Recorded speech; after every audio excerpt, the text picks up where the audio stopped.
Thank you all so much for coming out on this rainy, chilly night. I'm Lisa Krasner. I'm the Edward W. Kane Executive Director here at the Concord Museum. This is my 6th week at the museum, so I look forward to meeting so many of you, and I know a few familiar faces. Thank you. So again, thank you for joining us tonight. We are here in the Churchill and Janet Franklin Lyceum, and to all of our virtual viewers as well. It's a true pleasure for me to introduce tonight's program with Gregory Maguire and Jared Bowen, which is kicking off the 30th annual Concord Festival of Authors.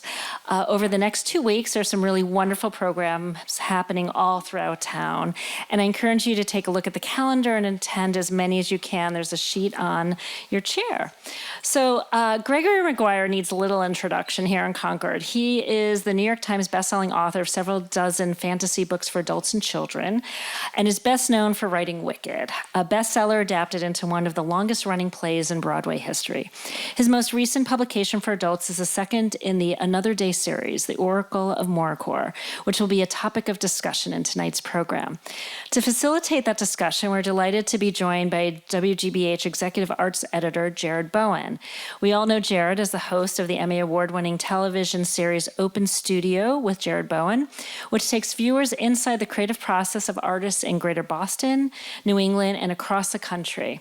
He's a contributor to GBH's nightly news magazine program, Greater Boston, and appears regularly on GBH to cover the latest happenings in the region's theater, art, music, dance, and film on GBH's Morning Edition and Boston Public Radio. He's very, very busy. So after the program, thanks to our partnership with the Concord Bookshop, Gregory will be signing copies of The Oracle of Maracoor. And I will say a final thank you to our co-sponsors at the Umbrella Arts Center for hosting tonight's program with us. And now, please join me in welcoming Gregory Maguire and Jared Bowen. Gregory and I are friends. We've known each other for a long time. And so what I thought I would do tonight was ask you a bunch of things that I don't know the answers to. Okay. And I know you have things to tell me because we haven't talked in a while. That's true. You have a couple stories you want to tell me. So this will be like listening to Doris Day and Rock Hudson talk on the phone. That's kind of the game plan for tonight's interview. So let me start. Well, let me sit a little closer. So how old were you when you lost your inhibitions about becoming an artist and a writer? That is a good question, and the truth is I never had any to lose. I was a person who made things from, my earliest memories really are of tucking my little squatty knees underneath our coffee table and getting paper and making, remember that homemade paste that you could make with water and flour, was it? Yeah, and my mother would make up a pot of it, and I would cut pictures out of the newspaper and make assemblages and try to make stories out of them. And this was before kindergarten, I think. So I was basically trying to get out of being put on a baseball team. So I tried to exhibit great industry from a very early age. And a lot of it was a lie, but you accidentally learn industry if you are pretending to be industrious. That was a flaw in the plan that I hadn't figured out. But I really have been a maker of things my whole life, including a writer of stories from the time I was about 5. And were your parents encouraging of that? Deeply. And the reason is that there were 7 children, and a grandmother and 2 parents in a house that was really suitable to contain 4 people. And so anytime my parents could see that at least one of their miscreants was not getting in trouble, they blessed that and just went on to the next kid. My father was a journalist in the Albany Times-Union, and he wrote, in addition to doing human interest stories, he wrote sort of Garrison Keillor-esque stories about town. Albany is a place of many great satisfactions. It's actually a very beautiful little city, and you may remember that Isabel Archer from Portrait of a Lady was born in Albany, so that gives it at least a little cred. He was a human interest journalist and a comic journalist and a reporter as well. So the example of him working all the time to support 10 people was an example that I took in. When he was almost dying, and we had not always had the best, you can imagine. But when he was almost dying, I went and I said, Daddy, I have to say something nice to you because you're almost dying. And it's about time. So I want to tell you that you've really affected my life. I didn't think I was going to be telling this story this early in the night. But anyway, I said, you've really affected my life. You've been a really model parent, because whenever I've gotten into a moral dilemma, I have thought to myself, what would Daddy do? And then I've done the opposite. So you've really shaped my character in the most magnificent way. And he laughed because he told jokes, but we both knew that I was telling the truth.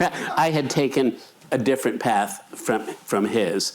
Later on, though, after he died, in the way that one has that opportunity, I realized that two of his greatest characteristics were his loyalty to his family and his children, and there had been some tragedy in our family, so there had to be loyalty, and he exhibited it. But also industry, because he never stopped working till the week before he died. He was a little bit like the Queen. Yeah. Only he didn't live that long. Yeah. Did they live long enough to see your success? My stepmother, who raised me, was able to come to Broadway the night the play opened, and after we went to Tavern on the Green with the cast in this giant stretch limo, basically you climbed in the front door and then walked through the limo to get out the back door, and you were at the Tavern on the Green. You didn't have to drive down any avenues. But I said, I went hunting through the crowd, and I grabbed Kristin Chenoweth, and I said, you have to come meet my mother. My second mother is the term of art we used, because she really did raise me from the orphanage on up to the time she died. And so I grabbed Kristin Chenoweth. She was talking to 300 people who were hanging on every word. But she said, I must. And we flew through the crowds, and I took her to my mother, and I said, Mom, here, I want you to meet. And she said, it's Judith Regan, your editor. Judith, how smart you are. And I said, no, it's Galinda. But Kristin was so charming, she sat right down, almost in her lap, and began, to sing to her, and everything calmed down nicely. And you're still friends with Kristin Chenoweth? Oh, yes. I mean, Kristin Chenoweth and Idina Menzel, who were the two leads in Wicked, 2000. And they're here tonight. No, just kidding. When I met them, I knew their names, but not much else. And we were all, we weren't, just starting out. Kristin had already won a Tony, and Idina had already been in Rent. But in a way, we were sort of at a very bouncy point in our careers where it was going to be interesting to see what kind of leverage would happen if this show was a success. And so we all kind of experienced the leverage in the same high helium way with a great deal of thrill. Ever since, though, if I'm ever any place where one of them is singing, or if there's ever a Wicked family reunion, which happens from time to time, they are like first cousins. I don't know, we have a lot to talk about in terms of Hollywood stars and the difference between the public personas of Hollywood stars and the kind of magnetic charm they radiate and the way theater people are. And, it's about time for me to ask you to unpack that one. But I really do think the people I've met who came up in theater, just my limited experience in the world, are so much more real, because when I take my kids, for instance, there was a 15th anniversary CBS viewing show about Wicked on Broadway for 15 years, and I took my 3 kids, and they wore, the boys wore suit coats and jackets, which they never do, not even for Easter. It was like, jeez, I'm in trouble. You'll wear it for the witches, but not for Jesus Christ. You died for your sins? Come on, I did something wrong here. However, and my daughter Helen, whom you've met, is petite. So we go backstage. We go into Kristin's dressing room, and Kristen greets them, and so does Adina in the next dressing room.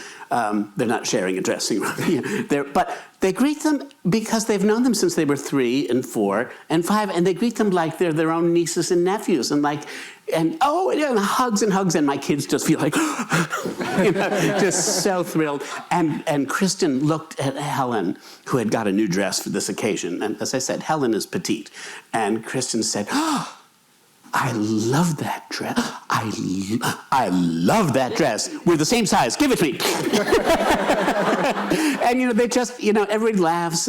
But they're just so real and attached. Now, contrast that for us, if you will, Jared, in your many experiences talking and interviewing with movie people, and am I making a correct assessment? You are. It's because I've thought a lot about this, actually, and I'll back up to say for Angela Lansbury just died this week, which is sad, but she was 96, so she had a great life. Yeah. And I met her once, and she was the most lovely, down-to-earth, grounded person, another theater person, that's why. Right. And I think, I was really interested to read that at one point, a couple of points during her career, she gave up her career. One, to take care of her husband when he was ailing. And then I think their kids had drug problems from being in Los Angeles. And so she and her husband took them to Ireland to kind of remedy the situation, and they did.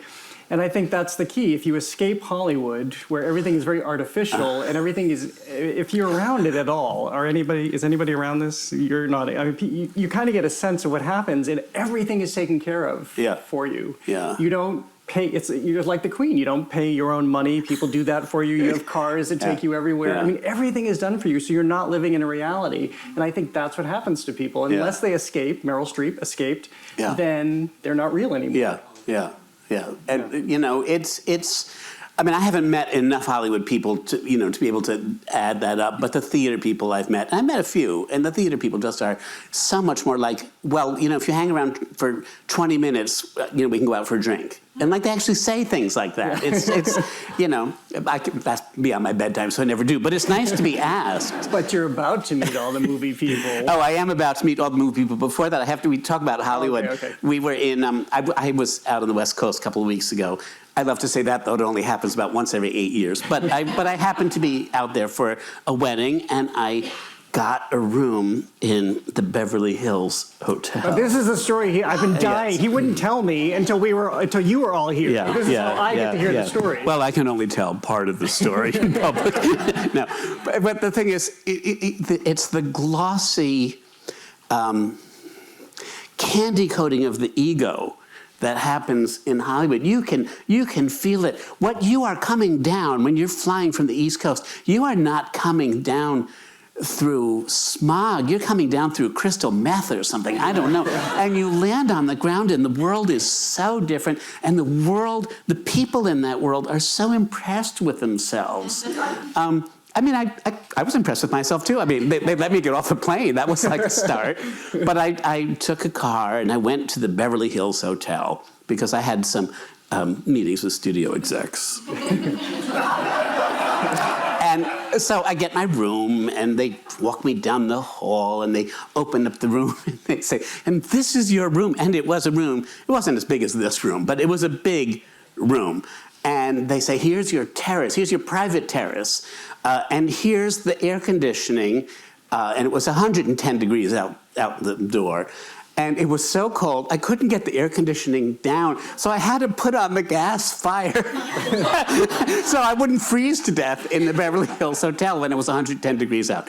But the thing that was the most glossy, and that if I didn't think I had a fairly flinty New England character, or at least I pretend to, on the desk, there was a tray about the size of this tabletop, and the tray was covered with a giant glass dome with a handle, and underneath the glass were about 15 handmade chocolates, different kinds of things, chocolate bark with pistachios and little chocolate nougats and fondants and whatever they're called. They were delicately and preciously arranged, and around them, interspersed them, there were about 9 placards of illustrations and text from my most recent children's book called Crass Watercress. And I picked it up I looked at it. I said, "What is this doing here?"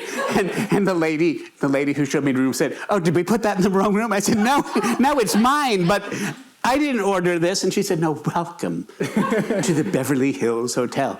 And I said, "But this is my book." And she said, "Yes, and it's edible." And it was. I could pick up chapter 1. It was white chocolate. I think it reads better than it ate, but that's just me, So, but the thing is, I floated up and down. I became on a first-name basis with all the waiters and the bellboys and the girls behind the front desk, because I didn't dare talk to anybody else. Everyone was so beautiful, so filled with awareness of their own beauty that I just decided I have to take on a new role. I'm going to be a very important East Coast filmmaker that is about to make his big comeback, and I'm looking for beautiful people to be in my film. So I kind of I sort of Walter Matthau'd my way around the place, but it was a big sham. So I don't know. How do you manage it when you go out there? Well, you're beautiful, so forget it. We don't have to even go there. I don't want to know how you manage it. But you're about to be in this world because Wicked is coming out in 2024. I think so. Yeah. Does everybody know this? The musical is being turned into a film, and it's going to be told in 2 parts. December of 2024 holidays, and then again the second part will come out.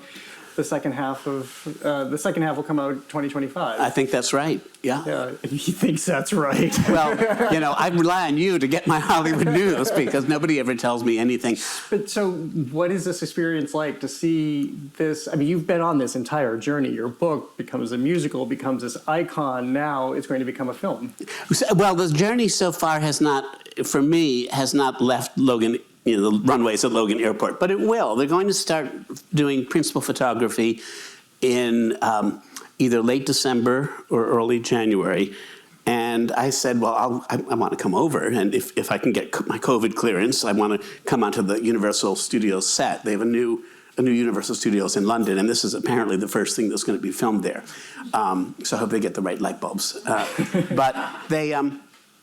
But I've been told by Universal, don't come. This is going to be a long shoot. This is going to take 8 months. So don't come the first month.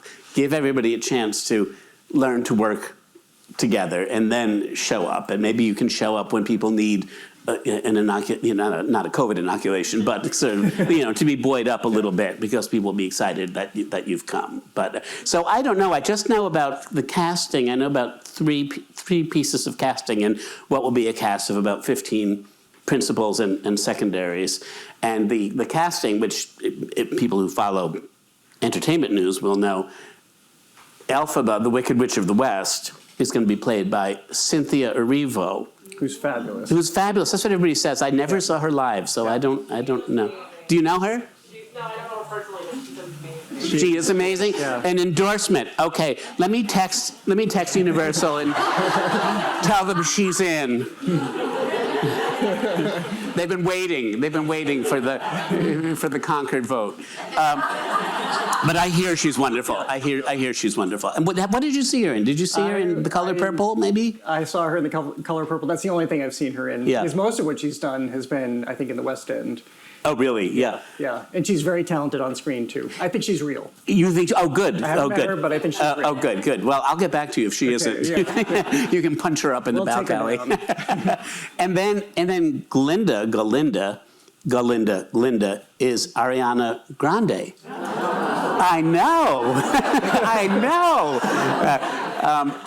And she too is about the size of my daughter. She's absolutely tiny. And apparently she saw Wicked on Broadway when she was about 8, and that was one of the things that motivated her to want to be a singer and be in entertainment. And she's an old friend of Kristen Chenoweth's. Oh, I didn't know that. Yeah, Kristen Chenoweth gave her, singing tips when she was young and helped her come up. And then she Betty Davis'd her and took the role. Yeah, well, Kristen Chenoweth used to say, Gregory, if they don't start filming this movie, I'm going to have to play Madame Morrible.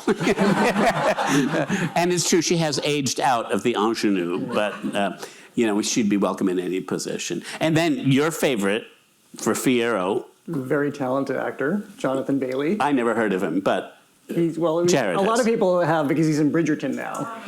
But before that, he was in Broadchurch on Masterpiece. Yeah, he was the young reporter.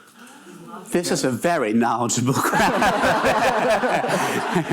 At the Q&A time, I'm going to ask you questions about who this Jonathan Bailey is, because Jared seems very impressed. I haven't done my IMBD research yet, but He's very talented. Actually, he just won the Olivier for the revival of Company. oh really? Oh okay. Yep. So you can hear him on the cast album. Oh good. We're not talking a lot about your writing tonight, and you're Well, we will. There's lots of books, but we'll get to that because it's actually all part of the same story. But I will say the one role I've been waiting for them to cast is Madame Marable. Now, Madame Marable is the headmistress at the university where Elphaba and Glinda meet, and she ends up being a kind of peristraphist or a turncoat, and she's in league with the wicked Wizard of Oz. So that's an arc that, if you hadn't noticed this yet, well, now I've just ruined the whole story for you. But she's a baddie. And when I was writing the book, more than 25 years ago, it was my first adult novel, because I'd only written children's novels before that. And there was such a large cast of characters in it that I cast a kind of filmic version in my mind so that I could keep the characters straight. And, I could figure out how they would talk and how they would move. And I was not expecting that it would be A, published, B, made into a play, or C, made into a movie. I was just trying to do my job because it was 8 times longer than anything I'd written before and more complicated. So in my mental cast, I had Katie Lang playing Elphaba. Katie Lang when she was like in the barber's chair, with her short hair and she's so beautiful and so spiky and so non-traditionally beautiful, which is what I loved about her. And of course, she can sing. And I always knew Elphaba could sing. She sings in Wicked, I think, on 3 different episodes, 3 different moments in the book, because I knew it was important that if she had a voice, that was one voice that wasn't going to be silenced. I never knew she was going to become a meme, but I had her sing. And Glinda, in my mind, was played by Michelle Griffith. Working Girl? Melanie Griffith. Yeah. Working Girl, Corkscrew, like high voice and a little ditzy and a little competent and a little out there. And so that was, that was easy for me to get Melanie Griffith and Katie Lang, like in my head, talking to each other, as I was writing this dialogue. But the Madame Marable part in my head was played by Angela Lansbury. I was thinking she was the at that point had I seen I had seen Sweeney Todd, so I knew she had the capacity to have that wicked mischief in her eyes. But she was Madame Marable through the whole book, and all this time that we've been waiting for the green light from Universal to do the film, I'd been hoping the queen of Broadway, the queen of Hollywood, the queen of Shiz University can be Angela Lansbury, the way I pictured it almost 30 years ago. And then there was news she was getting sick and getting close to death. And then I thought, well, if she passes away, the other queen can do it, the Queen of England. That would be great. She doesn't have a long commute. She doesn't have many lines, and she too can look kind of fierce. And she was great in the Paddington video. So anyway, so that is the movie part will be interesting, but so far I wish I had luscious tidbits of like stage gossip and stuff to tell you about. But I really don't too much because nothing's happened yet. But I'll phone it in when it does. I have my father's journalist genes in me, and I'll phone it in. How much money have you made off Wicked?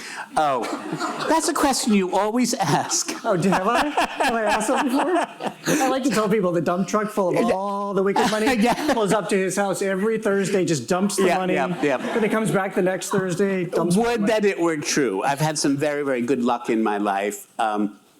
Really good luck in almost all aspects of my life, I'd like to think. But signing exactly the right contract was not one of those pieces of good luck. Does that make any difference to me? You know, it really doesn't. No. It really doesn't. I mean, I have enough, and that's what you want. So here's something I haven't asked you. So many writers, almost every single writer I've ever interviewed has said that their work mostly, even though it wouldn't appear so, is autobiographical. How much is that the case for your work? I think, in order to answer this question honestly, I have to go back and sort of tease out a little bit of what I mentioned earlier. I was raised by a stepmother, and that's because my own mother, who was a Greek immigrant, died in childbirth when I was born. I had 3 older brothers and sisters. My father was unemployed at that point. So when I was born, my mother died. He had 4 children under the age of 8 and no job. And so he parceled his children out to my mother's sisters, well, living in the same neighborhood because they're Greeks. That's what Greeks do. And I was with an aunt for about 6 months, and then she got pregnant. And she said to my father, either you have to let me adopt him, or you have to take him away, because I'm not going to be able to spend a year and a half with a child this age and then give them up. I just can't do it. So that's how I got to the orphanage. And I was in an orphanage for an undisclosed amount of time. Nobody's ever really said, so I think probably a little bit longer than quite needed to be, but that was how people did things in those days. And then my father was able to marry again, and he married my birth mother's best friend from 4th grade. So my birth mother and my second mother knew each other for 10 or 15 years longer than my father had known his wife. They were, you know, it's the kind of thing, if it were in an Irish peasant village or a Greek village, my father would have married his dead wife's sister. But all the sisters were already married. So he married her best friend, who was unmarried, and she was a wonderful mother. And she and my father shared a great love for literature, a great suspicion of television and of popular culture. We kept the dictionary on the shelf with the 2 cookbooks. It was in the kitchen so that we could reach it quickly. And the atmosphere was perfect for growing writers. In fact, 3 of my siblings are writers too. So I lost the track of the question you asked. So the autobiographical part is that it is hard for me to conceive of anything being a story. And I've written, I think, 40 books now over the last 45 years, just about one a year. And it's hard for me to conceive of any story that begins with 2 intact parents, even if it's a story for adults. It's almost as if you have 2 intact parents, you're at the happily ever after part. You know, you've already got there. There's nothing more.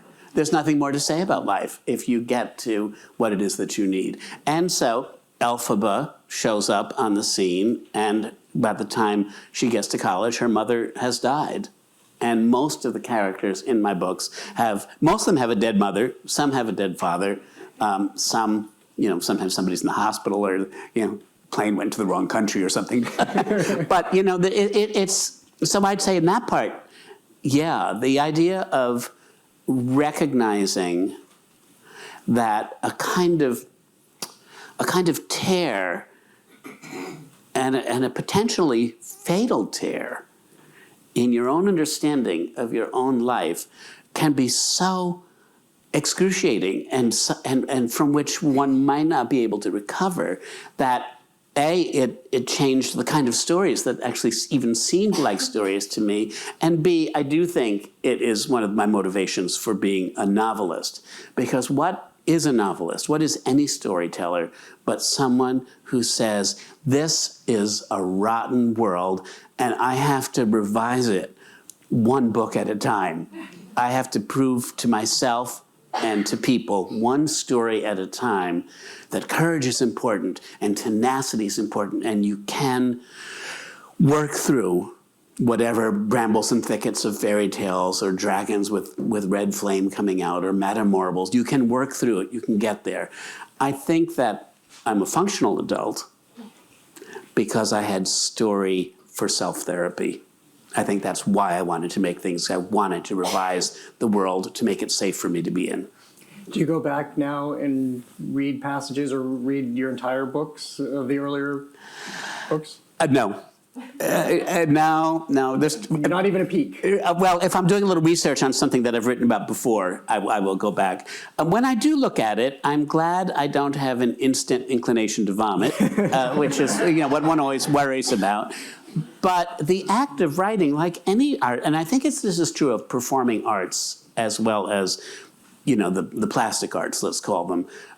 The act of making something is always about engaging in the world now. Now. If you did, Faust yesterday, you are a different Faust today on the stage because of that salami sandwich you had, at 12:30 when you usually try to stop eating by 11.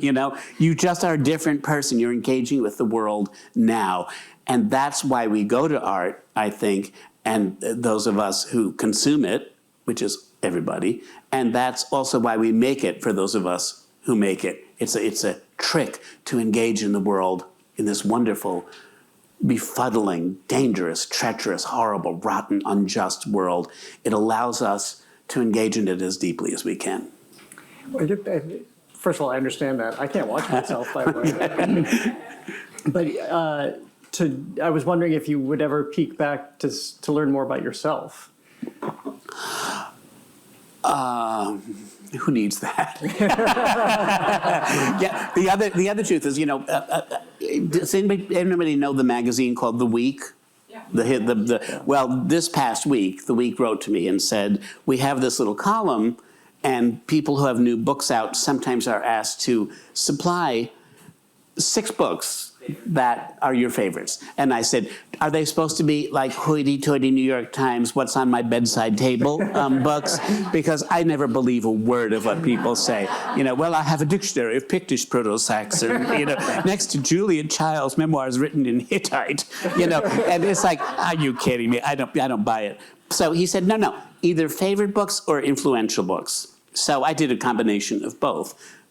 One of the first ones that I named, which comes out on October 21st, one of the first ones is The Once and Future King, because that was, I think, a model, subconsciously a model for the audacity it would take to enter into a great story like The Wizard of Oz and say, I can tell this story too. That was a model. But another book that's a real formative book, and one of my favorite books of all time, is Harriet the Spy, which I read when I was 12. And when you say, do you ever look back? I say rarely, but Harriet the Spy taught me to, train that impulse of writing into also an impulse for observing.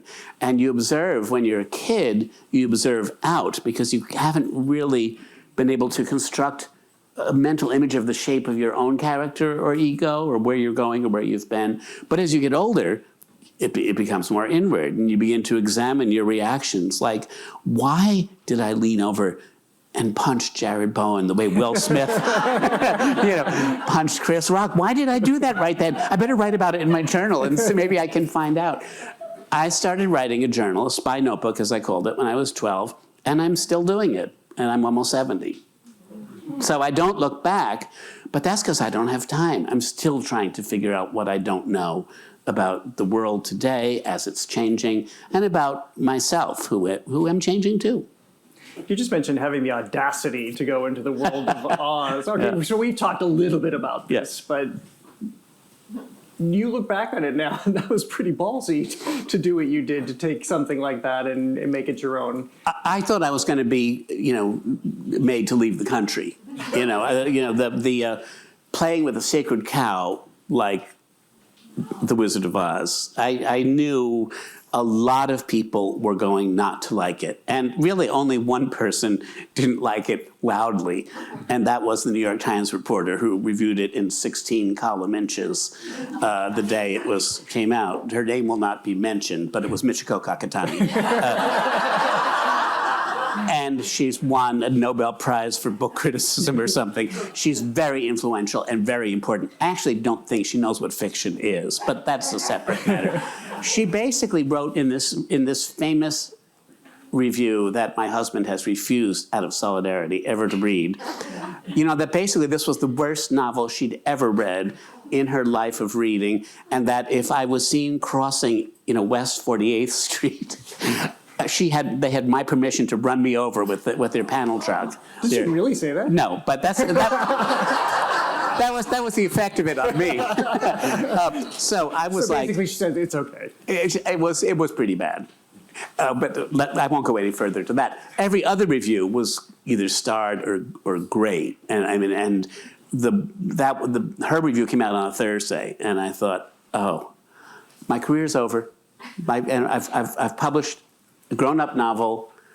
I knew nobody was going to like it. She took offense at my sniping at the Sacred Cow of The Wizard of Oz, which is where your question came from.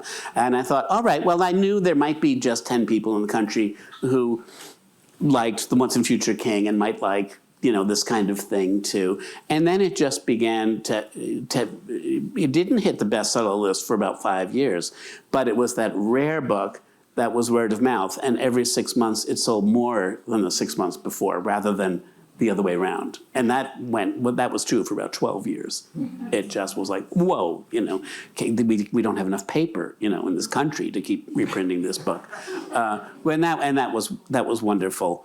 But working with the Sacred Cow, I really thought this might be the end of my career. But it's what I want to do. I really wanted to think about evil, and I really wanted to think about scapegoating. It seemed really urgent to me in that moment in my life to see if I could understand something about it. There's probably a moment in the country's life too, or in the world's life, that it was okay in the end for the themes that you addressed. Oh, it was, so Wicked came out in '97. It was optioned by Hollywood like about 15 minutes after the LA Times review came out, because people in LA don't read books, but they sure read newspapers. And the phone was ringing off the hook the day after the Sunday Times put a glowing review of Wicked, first review of the section above the fold on the front page. And so Whoopi Goldberg called, and Demi Moore called, and Laurie Metcalf called, and I didn't have enough phones to keep picking up the calls. And it was optioned very quickly. But so I could tell that somehow it wasn't just, yeah, sure, it was popular culture, but it wasn't just popular culture. It was what I was trying to use this convenient armature. It was the clothes I was trying to hang on the hanger that was, I think, really important. And a lot of people just thought, oh, the witch, yeah, didn't kind of care whether I was trying to tell them something real, but I was trying to tell them something real. Then 9/11 happened. And when 9/11 happened, Wicked, the novel, had been out for about 4 years, and we had already begun the conversion process into thinking, maybe it shouldn't be a movie, maybe it should be a play. Maybe it should be a play where people sing their inner feelings and their inner emotions. Stephen Schwartz was the one who had that idea, and he convinced Universal Studios. He said, ever since 1939, people in America and all around the world know that everybody in Oz sings. That's why you can't get a good shooting script, because people have to sing. It should be a play first, and then we can make it into a movie. And Mark Platt said, you're going to have to convince Gregory about that, because he manages the rights. So Stephen Schwartz and I met at Andy's family farm in Connecticut, undisclosed location. And I said to Andy, I know who Stephen Schwartz is. But we're just going to go for a walk. He's going to try to talk me into this. And the payoff is going to be much, much lower than if Universal buys outright for 7 figures. It's going to be pennies, peanuts on a purchase price. So Stephen Schwartz went, I've already told you these stories, I'm sorry. I don't know if I know this. Well, Stephen Schwartz and I went walking through the woods, and it was like the spy who came in from the cold. It was gray. We had fedoras, and he was trying to convince me that I didn't need 7 figures of income from Universal. I just needed like $35,000 for the rights to sell it for a Broadway play. And I had 3 adopted kids, and they were young, and I had, and I was like, are you sure I don't want the 7-figure salary? And he said, I'm so convinced. He said, for one thing, people sing. that your characters have this 19th century pre-Freudian intensity. They're not understanding all their emotions and feelings the way Freud would have us do it. They're doing it the way Tolstoy would have us do it. That's what you've given us. You've given us a 19th century novel in late 20th century garb. And the backs and forths of the moral conundrums that people are in are deep and are serious. And what music will allow one to do, he said, is a character like Elphaba can walk out on the stage and the lights can go down, and when she sings her inner feelings, she will be communicating to every single person in the room because of the music that will come up under, because of the melody. That's what music does. That's why there is musical theater. The contact is much more immediate and much more moving than if you're standing at a Cineplex and seeing this giant green skin, face making you wish you hadn't had that salami sandwich. And I thought, I think about it now. And I think at a certain point, Elphaba comes to the edge of the stage and she's, lights go down and she says, "Unlimited, my future is unlimited. And I've just seen a vision almost like a prophecy. I know it sounds truly crazy and true. The vision's hazy, but I swear someday there'll be a celebration throughout Oz that's all to do with Idina Menzel." But you get the picture. You get the picture. And I got the picture too. I mean, after all, I'm born with a Scottish Presbyterian face, and I have a lawyer for a husband, but I'm a gay man, and so Broadway, what's not to love? But here was the final clincher though, as we're walking, and he says he's beginning to get nervous because I do have this, I have my father's, and. He said, "I'm so convinced, Gregory, that you are going to see the rightness of my idea that I will admit to you I have already written the first song, and I've already conceived it." And he has said to me this wasn't true, but this is how I remember it. So this is what's going in my memoir. He said to me, I know he used these words. He said, Glinda will appear, and the witch will have be gone. And the first song that will be sung will be the minute after the witch has been killed, and it will be called "No One Mourns the Wicked." No one mourns the wicked. And with those 5 words, he closed the deal. Because with those 5 words, he proved to me he knew why I had written the book. I had not written the book so it could be a Saturday Night Live skit making fun of something that we all loved. I'd written it because I wanted to take something we all loved and use it to help unpack other things that we really needed to think about. And so I didn't tell him for about a year and a half till the contract negotiation was done. But basically, he closed the deal that day. Yeah. Well, something else I was wondering, as I've talked to other artists, something that surprised me for the number of years I have been interviewing artists, that they release their work into the world at some point. Basically, if it leaves their studio, a painting leaves their studio, or a sculpture is planted in a public park and people want to engage with it differently, or a city decides it should be in a different kind of conversation with another piece, they're fine with it after it's left their studio. Do you feel the same, that once your work leaves, once it's embraced by young women all over the world, or Stephen Schwartz has a very particular idea about it, that it's not necessarily yours anymore? I think possibly what happens is a faint kind of superficial schizophrenia sets in, because it both is yours and isn't yours. Certainly when it gets to Broadway and it has $17 million budget behind it, its bones are definitely mine, the characters are mine, and the basic architecture of Elphaba's innocent beginnings and her sad ending is mine. But they take different paths, and they collapse characters and collapse timelines in order to get there. But I can keep both in my head at the same time.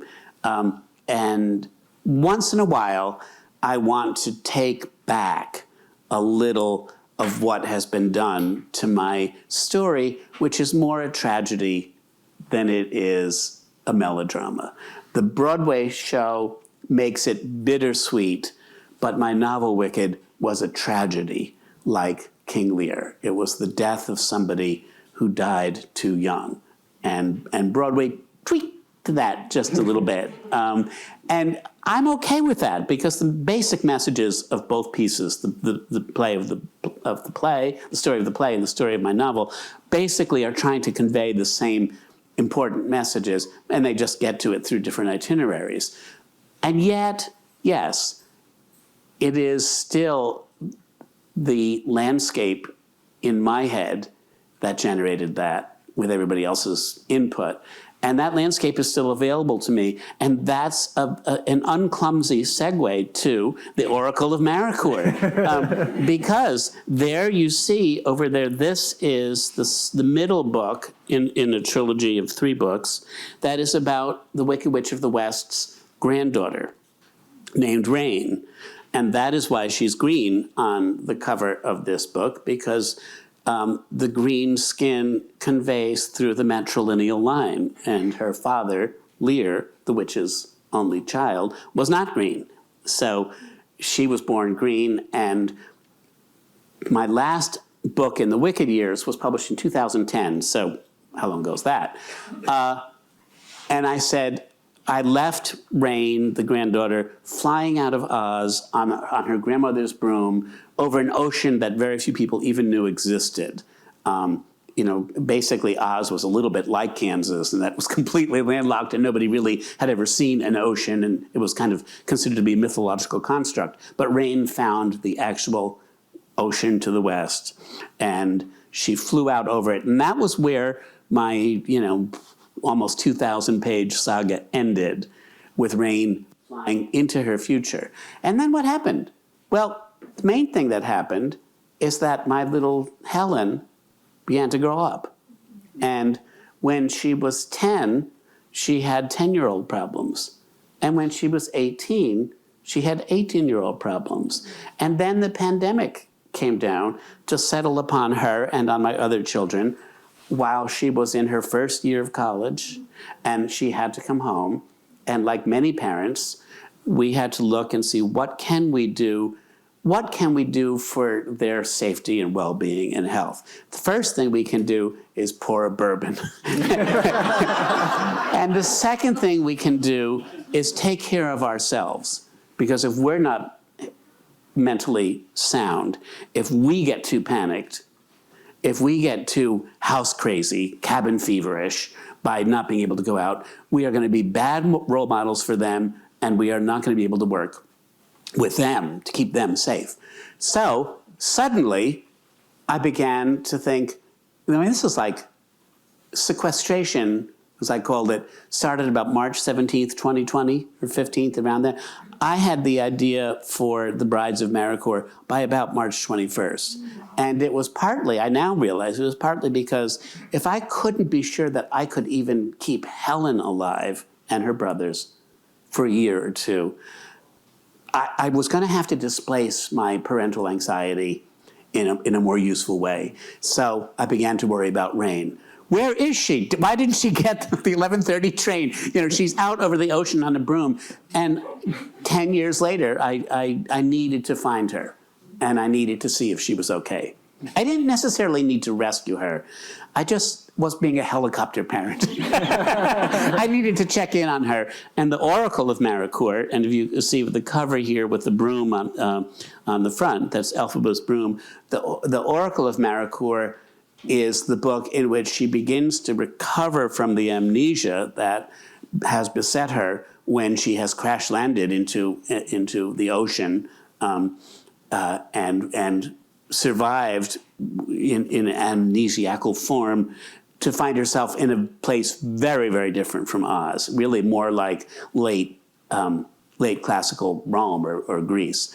That's never heard. It's a little bit like what 8th century Japan might have thought about, 8th century Belgium. It's like they don't compute. They didn't know they were both there. And so I put Rain without the strength of family, without the strength of even any self-knowledge, because she suffered amnesia in the crash, and she's in a world that doesn't look like anything she knows. And that's where our children were at the beginning of the pandemic. And that is why, again, I had to use my storytelling skills to survive the world that we all had to survive. Other people really preferred the bourbon, and I like bourbon too. But that is why I went back to this constructed landscape that is just about as big as the world in which we live now. So. Well, you're going to be signing those in a couple of Yeah, right. But before, Yeah. I think we have time for just a few questions. I'm getting the yes. We have time for, okay, yes. Who has questions?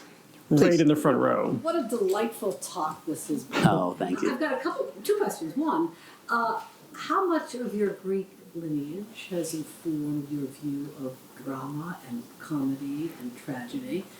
And the other question is... I'll repeat the question. I hear the whispering. When you were thinking about how did Oz come to you, the Wizard of Oz, as opposed to, I don't know, Huckleberry Finn? Oh, So the two questions were the impact of your Greek lineage, Right. your storytelling, and then why Oz as opposed to, in this example, any other piece of literature like Huck Finn. yeah, that's a really good question. And the Greek lineage thing is, that's really important because, of course, my mother was the Greek one, and she died, and I was raised by an Irish Catholic second mother with an Irish Catholic father.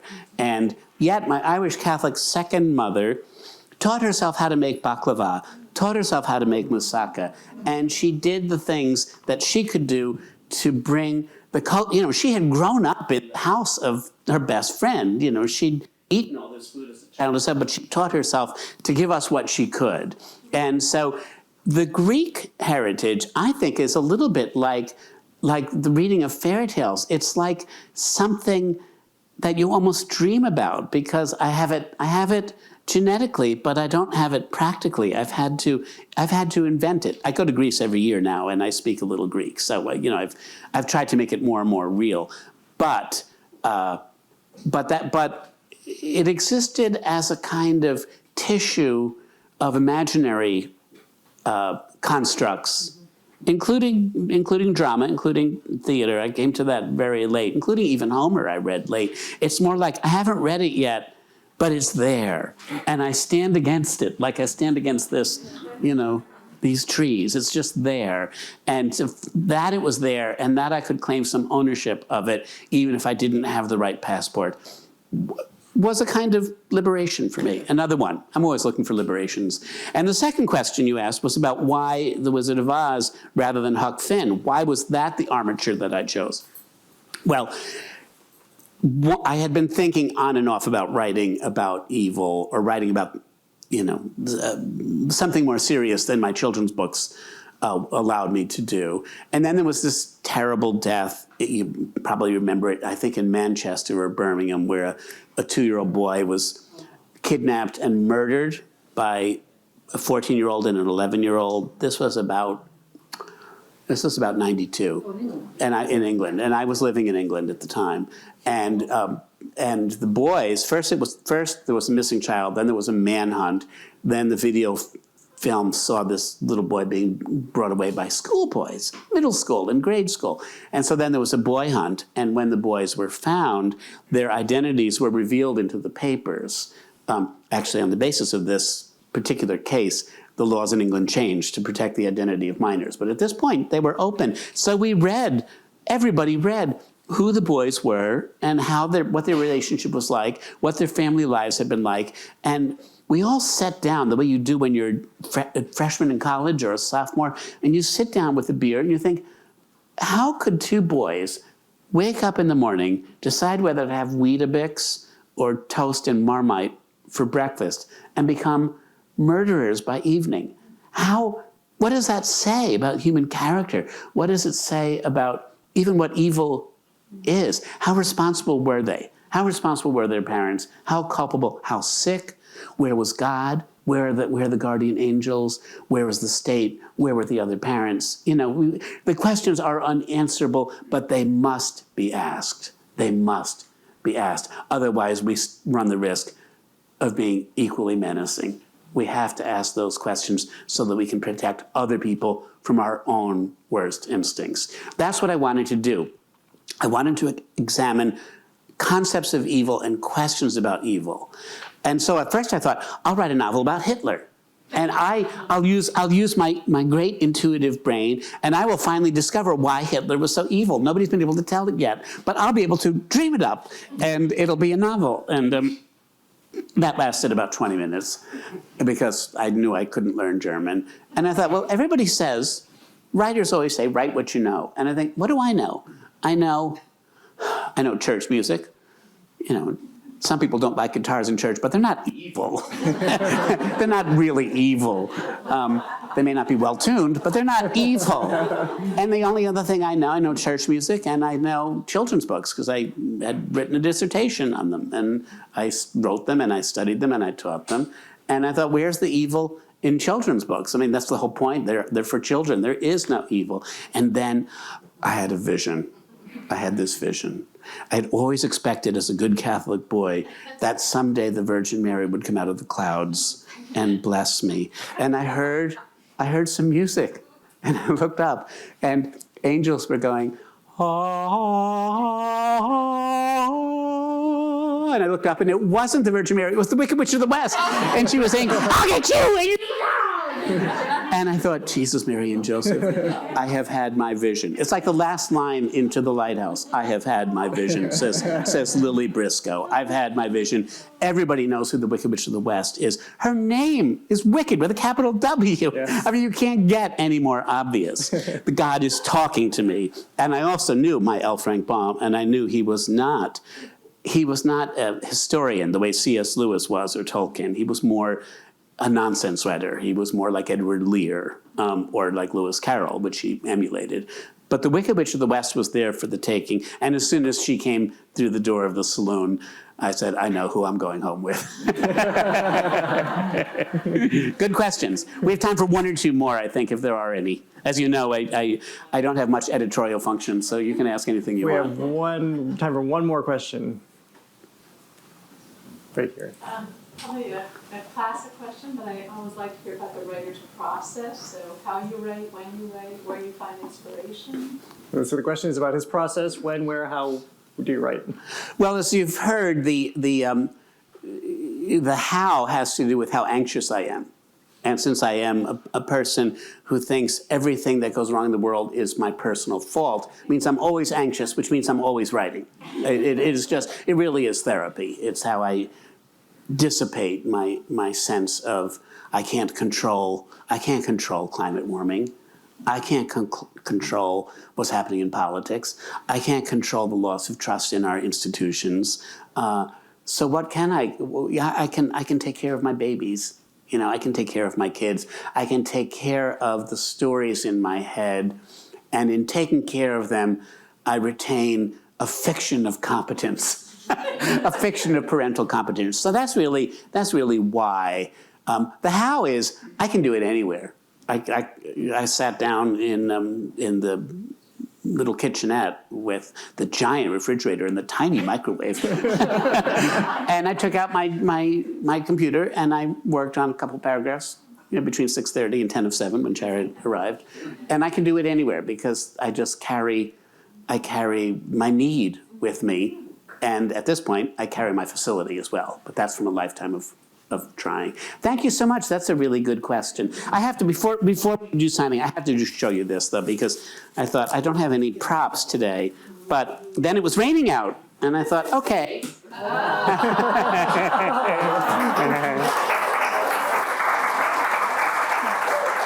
And it says, somewhere here, I think it says, it's supposed to say, careful, my dear, mustn't get wet. On the other, right there. So anyway, I don't actually use this, but I do bring it for a prop. Everybody gets an umbrella. Yay! Kristen, bring the umbrellas in.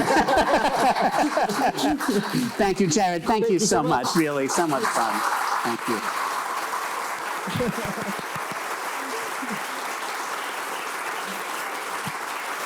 Thank you. And we didn't even talk about the ABC miniseries, but that's for another time. Oh, well. They'll have us back, maybe. Yeah. Thank you, everybody.